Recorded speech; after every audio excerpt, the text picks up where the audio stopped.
Hello कक्षा 8वीं के बच्चों, कैसे हैं आप सभी? बढ़िया हैं, वेरी गुड। चलिए तो बच्चों, जल्दी से अपनी अपनी कॉपी और किताबें निकाल लीजिए। किसकी? हिंदी की। हिंदी पढ़ा रही हूँ ना तो हिंदी की निकालेंगे। तो जल्दी से अपनी हिंदी की कॉपीज़ और हिंदी की किताबें निकाल लीजिए, क्योंकि आपने कुछ भी काम छोड़ना नहीं है, सब करना है। और आज हम अपना जो है अध्याय 2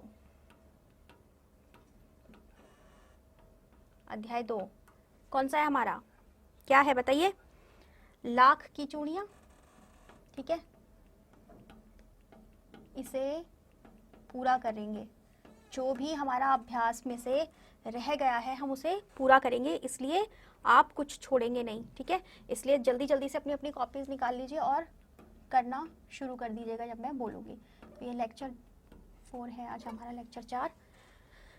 ठीक है, तो बच्चों जो जो प्रश्न हमारे हो चुके हैं, जिन उनके बारे में हमारी बात हो चुकी है, गृह कार्य के बारे में जो हमारी बात हो चुकी है वो सब आपने कर लिया है, मैं यही उम्मीद करती हूँ। अब हम आगे जो हमने नहीं किया है वो करेंगे, जिसमें आपका क्या है, भाषा की बात से हम प्रश्न करेंगे। ठीक है, यानी कुछ व्याकरण है इसमें, वो हम करेंगे। जिसमें आपका पहला प्रश्न क्या कहता है, देखिए सब बच्चे जल्दी जल्दी से अपनी अपनी किताबें निकाल लीजिए और अपनी किताब में देखिए पृष्ठ संख्या 11 पर देखिए, सबसे नीचे लिखा हुआ है, बदलू को किसी बात से चिढ़ थी तो कांच की चूड़ियों से। और बदलू स्वयं कहता है, जो सुंदरता कांच की चूड़ियों में होती है, लाख में कहाँ संभव है। ठीक है, जो आपका फिर आप पृष्ठ जो है आगे बढ़ा दीजिए, वहां देखिए आगे क्या लिखा है। ये पंक्तियां बदलू की 2 प्रकार की मनोदशाओं को सामने लाती है। दूसरी पंक्ति में उसके मन की पीड़ा है, उसमें व्यंग भी है। हारे हुए से या दुखी मन से अथवा व्यंग में बोले गए वाक्यों के अर्थ समान नहीं होते। कुछ व्यंग वाक्यों को ध्यान पूर्वक समझकर एकत्र कीजिए और उनके भीतरी अर्थ की व्याख्या करके लिखिए। ठीक है बच्चों, यहाँ पर आपको क्या बताया गया है कि कई बार ना हम कुछ ऐसे शब्द बोलते हैं या ऐसा वाक्य बोलते हैं जिससे हमारे मन की पीड़ा, हमारे मन का दुख बाहर आ रहा होता है, या फिर हम किसी के ऊपर ताना मारते हैं, हम व्यंग कसते हैं, किसी के ऊपर हम मजाक बनाते हैं। ठीक है, तो वो उस तरह के शब्द जो होते हैं, उस तरह के वाक्य जो होते हैं, वो आपको सोचने हैं और उनका फिर जो है वाक्य प्रयोग करते हुए समझाना है कि इसमें क्या है। जैसे कि आप इस उदाहरण से समझेंगे। आप प्रश्न 1 जो है भाषा की बात का, उसको शुरू कर दीजिए बच्चों, इसका हम उत्तर करेंगे, प्रश्न आप खुद करेंगे। ठीक है, तो क्या है, सबसे पहले देखिए उसमें हम अब पहले जैसी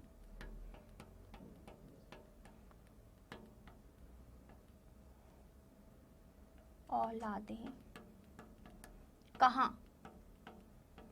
ठीक है, ये क्या है? जब आपने सुना होगा कि कहते हैं ना, जब बच्चों को डांटते हैं कि या फिर कोई हमसे कुछ बात कर रहा होता है, बच्चों की शिकायत कर रहा होता है, तो हम कहते हैं कि आप कहाँ पहले के जैसे बच्चे रह गए हैं, कहाँ वो अपने मम्मी पापा की या अपने बड़ों की अच्छे से बात मानते हैं। इस तरह से बात की जाती है ना। तो यहाँ पर जो है ये व्यंग है कि आजकल के जो बच्चे हैं वो बड़ों का सम्मान नहीं करते। यहाँ पर इस तरह का जो व्यंग है वो सामने आ रहा है। लेकिन ऐसा नहीं है कि सारे बच्चे ऐसे होते हैं, लेकिन ये उदाहरण हमारे सामने कई बार आता है बच्चों, इसलिए ये मैं आपको बता रही हूँ। ठीक है, लेकिन आप ऐसे बच्चे कभी नहीं कहलाएंगे, मुझे पता है।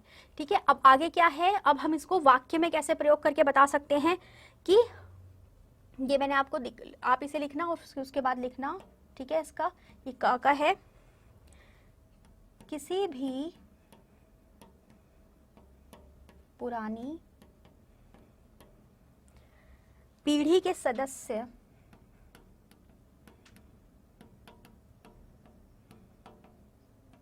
ठीक है के मुंह से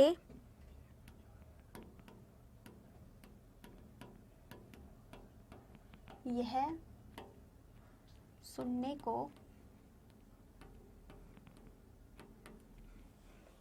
को मिल जाता है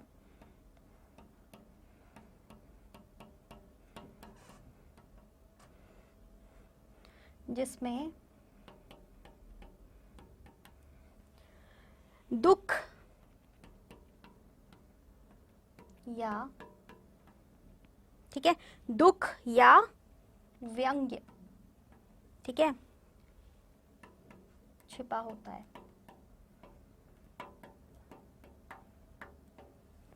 छिपा होता है कि आजकल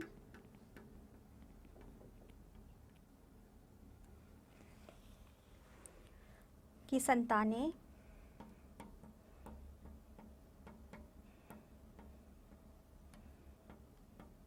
पहले की तरह बुजुर्गों का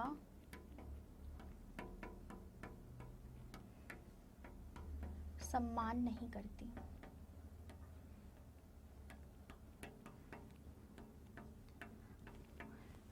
आप भी बहुत सारे बच्चे जिद करते होंगे ना अपने घर में, लेकिन बच्चों ऐसा था, सच में ऐसा था कि पहले ना ऐसा नहीं होता था। पहले के बच्चों के पास पहली बात तो इतनी सारी चीज़ें नहीं होती थी कि जैसे आजकल हर जगह जगह पर दुकानें बनी होती हैं, बच्चों को सब चीज़ें दिखती हैं, ऐसा पहले नहीं होता था। बहुत मेहनत से और बहुत दूर जाकर हमें सामान लाना पड़ता था, तो इसीलिए बच्चे जो है इतनी ज़िद नहीं करते थे और उन्हें समझ में आता था कि उनकी पारिवारिक स्थिति कैसी है, उनकी आर्थिक स्थिति कैसे है, तो उनको समझ में आता था, इसलिए वो ज़िद नहीं करते थे और अपने बड़ों का हमेशा आदर करते थे। लेकिन आजकल के बच्चे क्या है कि वो इतनी चीज़ें देखते हैं, ऐसी ऐसी चीज़ें देखते हैं कि उनको समझ में नहीं आता कई बार की उम्र जो है उसके हिसाब से भी हमें अपनी बात करनी आनी चाहिए।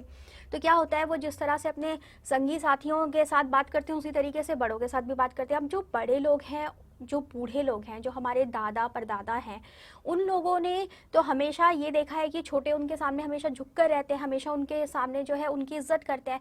ऐसे में आप उनके साथ जो है बात करेंगे बहुत गलत तरीके से, आप ऊंची आवाज़ में या उस तरीके से जैसे आप अपने संगी साथियों के साथ करते हैं, तो उनको तो यही लगेगा ना कि आप उनका आदर नहीं कर रहे हैं। तो इसलिए कई बार या तो दुख में, आपके घर का कोई बुजुर्ग है, किसी के घर का कोई बुजुर्ग है, वो या तो दुख में या फिर किसी और बच्चे के बारे में बात हो रही है तो उसके ऊपर व्यंग्य कसकर इस तरह की बात बोल देते हैं कि अब पहले जैसी औलादे कहाँ, जो हमारे इस वाक्य से बिल्कुल स्पष्ट हो गया है। अब ये एक मैंने आपको बता दिया है, इसी तरह का एक और जो है आप देखेंगे एक कुछ शब्द जिसमें जो है व्यंग्य छुपा होगा, वो आपने खुद से करना है, ठीक है, समझ गए। तो प्रश्न एक वो मैं आपको चलो बाद में बताती हूँ, या फिर मैं बता देती हूँ अभी। गृह कार्य में प्रश्न एक का एक उदाहरण, ठीक है, ये आपने एक मैंने करा दिया, एक और आप कर लीजिएगा। समझ में आ गया ना। तो आपको क्या करना है, ऐसा कुछ ढूंढना है जिसमें कोई व्यंग्य छुपा हो या फिर हम कुछ दुख छुपा हो उस बात में, ठीक है। अब आप देखिए आगे प्रश्न दो में क्या है। प्रश्न दो में आपको बोला गया है बदलू कहानी की दृष्टि से पात्र है और भाषा की बात करें या व्याकरण की दृष्टि से देखें तो संज्ञा है। किसी भी व्यक्ति, स्थान, वस्तु, विचार अथवा भाव को संज्ञा कहते हैं, ये आप सभी जानते हैं बच्चों। संज्ञा को तीन भेदों में बांटा गया है।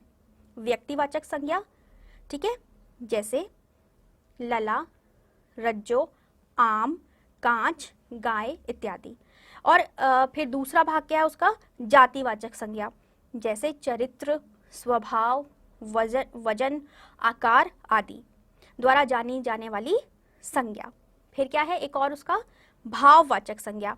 भाववाचक संज्ञा में क्या होता है, जैसे सुंदरता, नाजुक, प्रसन्नता इत्यादि, जिसमें कोई व्यक्ति नहीं है और ना आकार या ना ही कोई वजन, परंतु उसका अनुभव होता है, मतलब वो हमें महसूस होता है, हमें पता चलता है कि हाँ ऐसा है।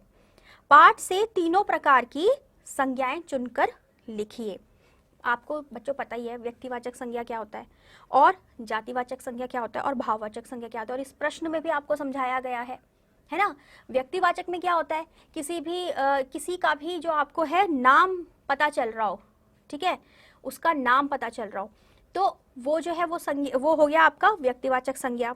लेकिन जाति में क्या होता है, जाति में आपको जब संज्ञा जो है उसका चरित्र पता चल रहा हो या संज्ञा के रूप में चरित्र, स्वभाव, वजन पता चल रहा हो, तो ये जो है आपका जातिवाचक हो जाता है। और भाववाचक में जैसे कुछ विशेषताएं होती है ना, विशेषताओं से जुड़ा होता है ये, लेकिन इसके अलावा बच्चों दो और भी जो है संज्ञा के भेद होते हैं, जिसके बारे में हम जो है अभी नहीं पढ़ेंगे, क्योंकि हमें यहाँ 3 के बारे में बोला गया, लेकिन मैं थोड़ा सा आपको बता देती हूँ। एक होता है द्रव्यवाचक संज्ञा, ठीक है, और एक होता है समूहवाचक संज्ञा। द्रव्यवाचक संज्ञाओं में पदार्थ आते हैं, ठीक है, जैसे जल हो गया, दूध हो गया। सिर्फ जो आपके तरल पदार्थ होते हैं उनकी बात नहीं कर रही हूँ, पदार्थ तो आपको पता है वस्तु, उन वो चीजें जो आती हैं, ठीक है, वो द्रव्यवाचक संज्ञा होती है। और समूहवाचक में क्या होता है, जहां समूह की बात हो रही है, लेकिन वो भी एक तरह का नाम बता रहा है।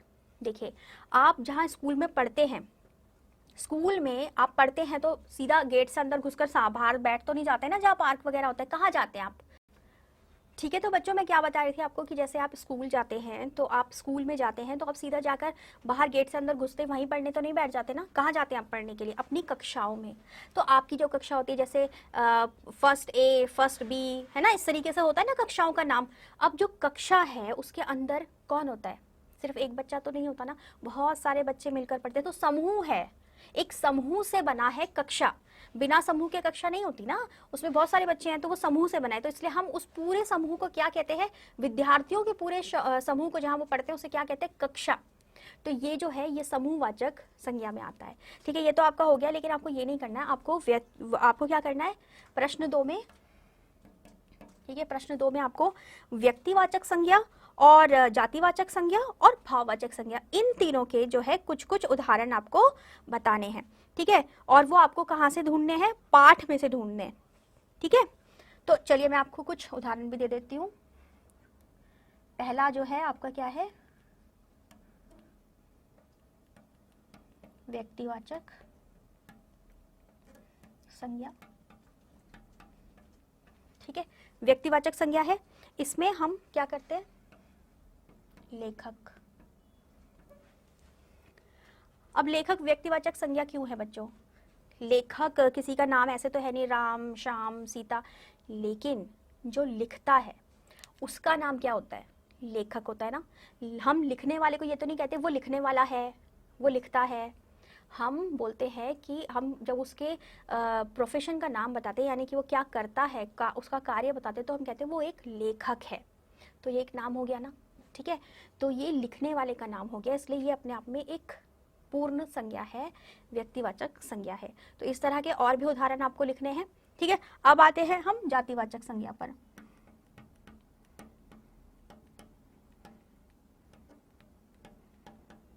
ठीक है। सब बच्चे अपनी कॉपीज में नोट डाउन करना, ये सब जो मैं बता रही हूँ करवा रही हूँ, ठीक है। और जो गृह कार्य है वो बाद में, ये नहीं सोचना कि हम कक्षा कार्य भी बाद में कर लेंगे, ठीक है, वरना आपको समझ कैसे आएगा। गृह कार्य तो तभी कर पाएंगे ना जब कक्षा कार्य जो है आपका हो रखा होगा, आप उसको समझेंगे, दोबारा अगर जरूरत पड़ेगी तो देखेंगे, ठीक है, करते जाइएगा साथ साथ। तो जातिवाचक संज्ञा में मैं आपको जो है उदाहरण के लिए, ठीक है, लाख, ठीक है ना। अब जैसे आपको क्या बताया था मैंने कि जो आपका जातिवाचक संज्ञा होती है वो हमें किसी भी संज्ञा का क्या, उसमें क्या जो होता है, चरित्र होता है, स्वभाव होता है, या वजन होता है, आकार होता है, इनका नाम होता है वो, ठीक है, इनका नाम है वो। एक जैसे लाख, लाख एक पदार्थ का नाम है ना, एक तरह का, जैसे सोना होता है, सोने से हम जो है द्रव, एक तरह की चीज़ है वो, जिससे हम जो है चीज़ें बनाते हैं। तो लाख भी ऐसे ही एक चीज़ है, तो ये एक पदार्थ का नाम है, इसलिए ये भी हमारी जो है संज्ञा है, लेकिन कौन सी है, जातिवाचक संज्ञा है, क्योंकि ये किसी के रूप को या किसी के वजन को या किसी के आकार को बताती है, ठीक है। ये हमारा दूसरा हो गया। अब तीसरा क्या है हमारा, भाववाचक संज्ञा,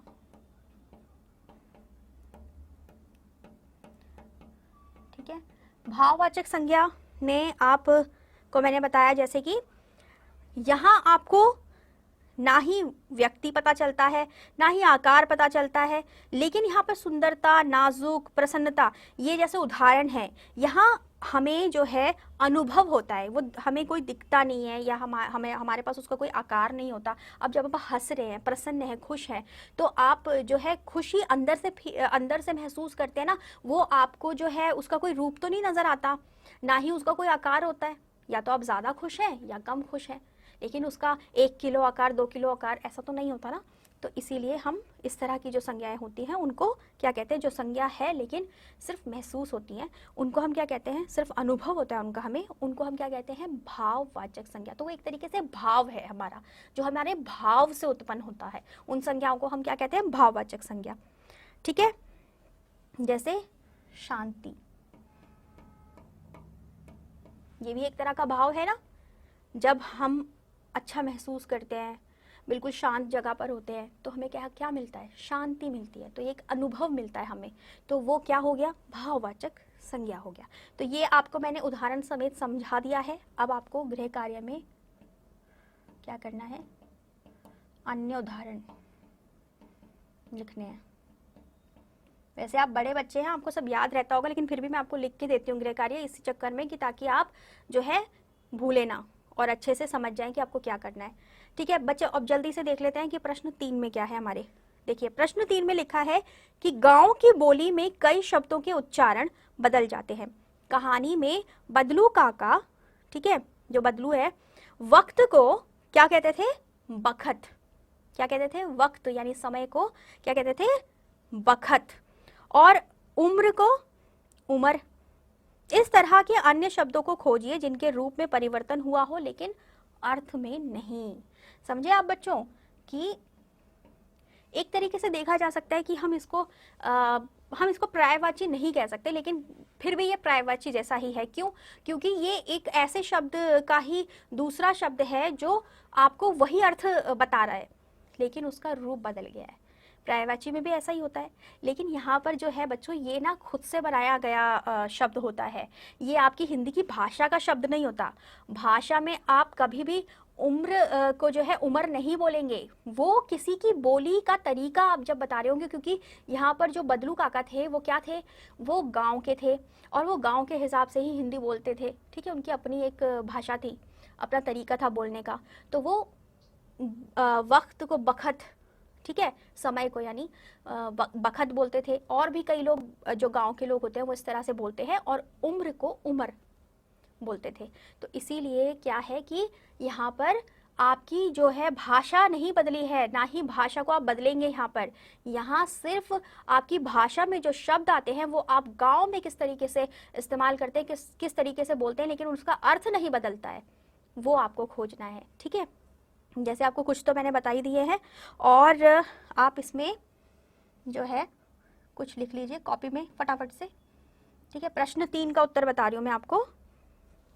ठीक है, जैसे यहाँ पर था आपके पाठ में अंजुली। अंजुली क्या होता है बच्चों, हथेली को अपने अंजुली में पानी भर लो। ठीक है, तो क्या होता है, हथेली।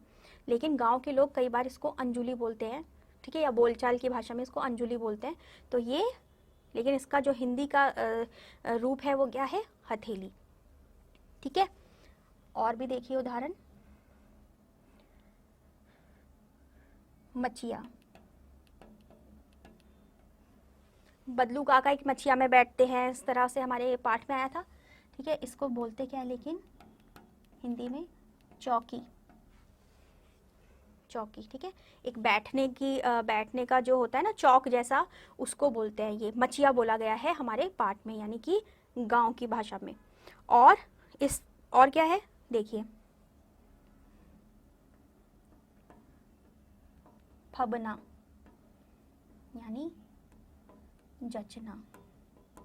हम बोलते हैं ना, इस ड्रेस में तुम बहुत जच रहे हो, ये ड्रेस तुम पर बहुत जच रही है, तो यानी वो वाला जचना। तो लेकिन ये जो ग्रामीण भाषा थी उसमें जो बदलू काका इस्तेमाल करते थे, या फिर जो उनकी तरह और जो इस्तेमाल करते हैं, उसमें क्या कहते हैं, फबना। ये तुम पर बहुत फब रहा है, आपने सुना भी होगा कभी ना कभी। ठीक है, तो इस तरह से बच्चों कुछ और भी आपने करना है। ठीक है, गृह कार्य में कितने, आप 3 और कर लेना, 3 अन्य उदाहरण। ठीक है, 3 कर लेना आप, और इसमें भी आप जो है आप 2-2 उदाहरण सबके आप कर लेना, ठीक है। अब आपको ये समझ में आ गया ना बच्चों, प्रश्न 1 2 3 हमारा हो गया है पूरा, और अब आगे इस पे और कोई प्रश्न नहीं है। तो हमारे जो है आज अध्याय 2 लाख की चूड़ियाँ जो है वो पूरा हो गया है, और मुझे पूरी उम्मीद है आपको लाख की चूड़ियाँ बहुत अच्छे से समझ आया है। और आप अगर कुछ भी आपको जो है समझ में नहीं आया तो आप पूछ भी लेना, और अपना जो है ये अध्याय 2 दोबारा से एक बार पढ़ लेना बच्चों। आप पढ़ेंगे तो आपको ज़रूर समझ में आ जाएगा। गृह कार्य मैंने आपको बता ही दिया है। कॉपीज़ में काम अच्छे से पूरा करेंगे बच्चों आप, क्योंकि ये चेक होगा, ठीक है। इतने बड़े बच्चे आप हैं कि आप समझदार हैं, आपको पता है कि कॉपी में काम क्यों करवाया जाता है, इसलिए आप ये सब काम अच्छे से कर लीजिएगा, ठीक है। और अब हम अपने नए अध्याय 3 के साथ मिलेंगे, और उसके बारे में हम अपनी अगली कक्षा में पढ़ेंगे, अगले लेक्चर में पढ़ेंगे, ठीक है। तब तक आप अच्छे से अपना काम कीजिएगा। और अच्छा, ठीक है, तो आप ठीक है ये सब करिएगा। और आपने क्या करना है बच्चों, आप ना अपने अपने मम्मी पापा से, मैंने आपको बोला था ना, अपनी मम्मी से लाख के बारे में, अपनी परिवार वालों से लाख के बारे में पूछना कि लाख की उन्होंने किस तरह, उनके पास कुछ है तो आप देखना। अगर आपने ये नहीं देखा है तो कभी आप बाज़ार जाएंगे तो ज़रूर देखना कि लाख कैसा होता है। मैंने आपको लाख के बारे में काफ़ी कुछ बताया भी था। मैंने ये भी बताया था कि मेरे पास एक पेन हुआ करता था लाख का, है ना। तो ये सब ये आपको जब पता चलेगा ना तो आपको इसमें और ज़्यादा जो है रुचि आएगी इसके बारे में जानने के लिए, इसलिए ज़रूर ये देखिएगा। और जो है, जो मैंने आपको प्रश्न 1 करवाया था ना कि अब पहले जैसी औलादे कहाँ, इस तरह के व्यंग्य जो मैंने आपको बोले थे, इस तरह के शब्द आपने देखने हैं, इसके बारे में आप अपने माता पिता की जो है सहायता ले सकते हैं अगर आपको नहीं पता। जैसे मैं आपको एक उदाहरण और देती हूँ कि पहले के जैसे खाद्य पदार्थ आज कहाँ, है ना। इसमें क्या है, इसमें ये है कि आजकल के खाद्य पदार्थ क्यों बोल रहे हैं हम ऐसे, क्योंकि पहले के खाद्य पदार्थ ज़्यादा अच्छे होते थे और वो हमें ज़्यादा जो है तंदुरुस्त बनाते थे। और क्यों बनाते थे हमें ज़्यादा तंदुरुस्त, क्योंकि वो ज़्यादा जो है अच्छे होते थे। क्यों होते थे और अच्छे, क्योंकि उनमें मिलावट नहीं होती थी। अब किसी चीज़ में आप मिलावट कर दोगे तो जो उसके गुण हैं वो कम हो जाएंगे ना, हो जाएंगे ना। तो इसी तरीके से आपको और भी कई सारे शब्द ऐसे मिल सकते हैं जिनके बारे में आप अपने मम्मी पापा या अपने घर के बड़े बूढ़ों से जो है सलाह मशवरा कर कर आप लिख सकते हैं। लेकिन कोशिश कीजिएगा खुद से भी कुछ ऐसा सोचने की और उनके वाक्य बनाने की। अगर आप उनसे पूछ भी रहे हैं परिवार वालों से तो आप उसका वाक्य खुद से बनाने की कोशिश करना। जब आप वाक्य बना लोगे ना खुद से तो आपको और अच्छे से समझ आएगा। आप इसका भी दोबारा से वाक्य बना सकते हैं, आप पहले जैसी औलादे कहाँ, ठीक है, इसके बारे में भी आप बना सकते हैं। तो ये आपने करना है। और बाकी व्यक्तिवाचक संज्ञा, जातिवाचक संज्ञा, भाववाचक संज्ञा तो आपको समझ में आ ही गया बच्चों। मैंने आपको 2 नई जो है बताई हैं संज्ञा, कौन सी, समूहवाचक संज्ञा और द्रव्यवाचक संज्ञा। तो इसमें आपको आप ये भी अपनी कॉपी में अगर लिखना चाहें तो आप लिख सकते हैं, ठीक है। बाकी आप जो है इसके बारे में और अच्छे से पढ़ना चाहते हैं तो आप अपने पापा मम्मी से पूछने के अलावा और भी जहाँ से आप जानकारी इकट्ठा कर सकते हैं वहाँ से कर सकते हैं। मैंने आपको बता तो दिया ही था कि द्रव्यवाचक संज्ञा क्या होती है और समूहवाचक संज्ञा क्या होती है। लेकिन आप जितना ज़्यादा बच्चों किसी चीज़ के बारे में पढ़ेंगे ना उतना ज़्यादा वो आपको अच्छे से समझ आएगा और उतना ज़्यादा वो आपके अंदर घुस जाएगा, इतना कि आपको दोबारा पढ़ने की ज़रूरत नहीं पड़ेगी, क्योंकि आप पहले ही इतना पढ़ चुके होंगे कि आपके दिमाग में अच्छे से वो बैठ जाएगा, ठीक है। तो अब आपको समझ में आ गया ना सब कुछ कि आपने क्या क्या करना है और अपने फैमिली के साथ मिलकर क्या क्या करना है, ये भी समझ में आ गया सब बच्चों को। जल्दी बोलिए, वेरी गुड। और मैंने आपसे कहा था कॉपी में सारा काम करना है, आपको कर लिया, चलिए वेरी गुड। और गृह कार्य सब बच्चे करेंगे ना अच्छे से अपना, वेरी गुड। तो अब हम कब मिलेंगे, हाँ अध्याय 3 के साथ हम अगले लेक्चर में मिलेंगे अपने, ठीक है। तो अपना ध्यान रखिएगा बच्चों, अच्छे से पढ़ाई कीजिएगा, अच्छे से खेलिएगा कूदेगा और मेरा इंतज़ार कीजिएगा नेक्स्ट लेक्चर के लिए। तब तक के लिए टाटा बाय बाय, हो गया।